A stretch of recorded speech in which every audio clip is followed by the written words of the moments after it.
বৃষ্টির দিনে সবাই খিচুড়ি পছন্দ করে আর আমার পছন্দ বিরিয়ানি। আজকে ছিল শুক্রবার আর এই শুক্রবার সকালবেলা ঘুম থেকে উঠে দেখি অনেক অনেক বৃষ্টি হচ্ছে। আসসালামু আলাইকুম গাইস, কেমন আছো তোমরা সবাই? আমি আলহামদুলিল্লাহ ভালো আছি। শুক্রবার ঘুম থেকে উঠে দেখি চুলায় গ্যাস নাই। এমনিতেই কিছুদিন ধরে গ্যাস খুবই বিরক্ত করতেছে গাইস। প্রতিদিন তো যেমন তেমন যায়, কিন্তু শুক্রবারটা যদি একটু ভালো খেয়ে দিয়ে না যায় তাহলে কি ভালো যায়? আগে তো শুক্রবারে গ্যাস পাওয়া যেত, এখন শুক্রবারেও গ্যাস থাকে না। তো সকালে বৃষ্টি দেখেই মনটা আনচন করতেছিল বিরিয়ানি খাওয়ার জন্য। আনচনা মন নিয়ে চুলায় দিয়ে দেখি গ্যাস নাই। এতে প্রতিদিন ডিম আছে গ্যাস থাকে, যেটা ডিম ভেজে খাওয়া যায়, কিন্তু আজকে একদমই গ্যাস নাই। তো সকাল সকাল বাইরে যাওয়ার কথা ছিল, কিন্তু বাইরে যেয়ে দেখি বন্যা হয়ে গেছে, এক হাঁটু পরিমাণ পানি গাইস। এটা ছিল আমাদের বিল্ডিং এর নিচের পানি, একদম আমাদের বাড়ির সিঁড়ি পর্যন্ত চলে আসছে। সকালে উঠে আন্টির ভালোবেসে পাঠানো কাঁঠাল দিয়ে মুড়ি দিয়ে খেয়ে নিলাম। আপনাদের একটা ট্রিক্স শিখাই দেই, কাঁঠাল যদি বেশি গলা হয় বা নরম হয় তাহলে অবশ্যই সেটা মুড়ি দিয়ে খাবেন, তাহলে গলায় আটকাবে না। এমনিতে চুলায় গ্যাস নাই, তারপর আবার বাইরে যেয়ে দেখি বন্যা হয়ে গেছে। বাইরে থেকে যে কোনো খাবার কিনে নিয়ে আসবো তারও কোনো উপায় নাই। যাই হোক, সব ধরনের ভয় কাটিয়ে বেরিয়ে পড়লাম সাঁতার কাটতে। রিক্সা দিয়ে সাঁতার কাটতে কাটতে চলে গেলাম আল্লাহদান বিরিয়ানি হাউসে। আর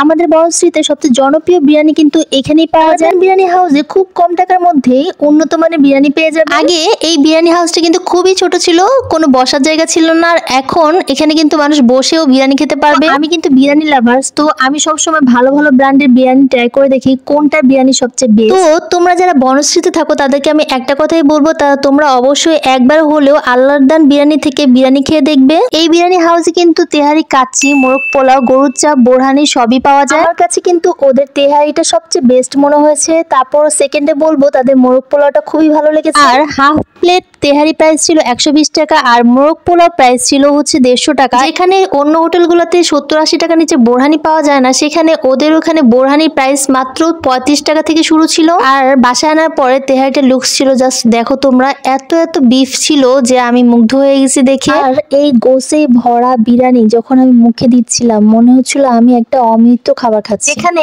অন্য হোটেলগুলোতে বিফই দেয় না, সেখানে কিন্তু অনেকগুলো বিফ দিয়েছে, আর যতটুকু খাবার দিয়েছে একজন মানুষের খেয়ে যথেষ্ট। আর এই মোরগ পোলাও কিন্তু ঝোল আর ডিম আর রানটাও ছিল কিন্তু বড়, আর ঝোলগুলো দিয়ে যদি তোমরা পোলাওটাকে গরম করে খাও তাহলে কিন্তু আরো বেশি মজা লাগবে। এতক্ষণ ধরে যারা আমার ভিডিওটা দেখতেছো তারা অবশ্যই এটা লাইক, কমেন্টস এন্ড শেয়ার করে দিও, আর যারা ইউটিউব থেকে দেখতেছো তারা অবশ্যই এটা সাবস্ক্রাইব করে দিও। বিরিয়ানি কিন্তু অনেক মজা, তোমরা যারা বনশ্রীতে থাকো অবশ্যই একবার খেয়ে দেখবা। আর তোমরা খাওয়ার পর অবশ্যই আমার কথা মনে করবা, আমাকে ধন্যবাদ দিবা যে আসলে আপনি আপু ঠিক বলছেন। আমি মনে করি যে সবাই একবার টেস্ট করা উচিত। আমি কাচ্চি ভাই বা বড় বড় দোকানের বিরিয়ানি অনেক খেয়েছি, কিন্তু আল্লাহদানের বিরিয়ানির মতো বিরিয়ানি আমি কোথাও খাইনি, কোথাও পাইনি আর কি। আসলে আমার কাছে অনেক টেস্টটা অনেক ভালো লাগছে, মশলা কম, গন্ধ কম, বিরিয়ানি ফ্লেভারটাই আলাদা।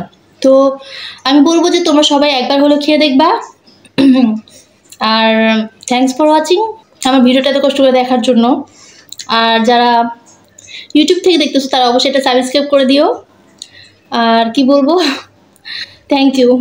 আরেকটা কথা অবশ্যই বলতে চাই, খাওয়ার সময় তোমরা অবশ্যই প্লেটটাকে ক্লিন করে খাবা, কারণ যার প্লেট পরিষ্কার তার মন পরিষ্কার। এটা আমার কথা না, এটা হাদিসের কথা। আমাদের মহানবী সাল্লাল্লাহু আলাইহি ওয়াসাল্লাম সব সময় প্লেট চেটেপুটে খেতে, প্লেটও কিন্তু আমাদের জন্য দোয়া করে যে আল্লাহ যে আমাকে এত সুন্দর করে খেয়েছে তার মনটাকেও তুমি সুন্দর করে দাও। Thanks for watching, tata.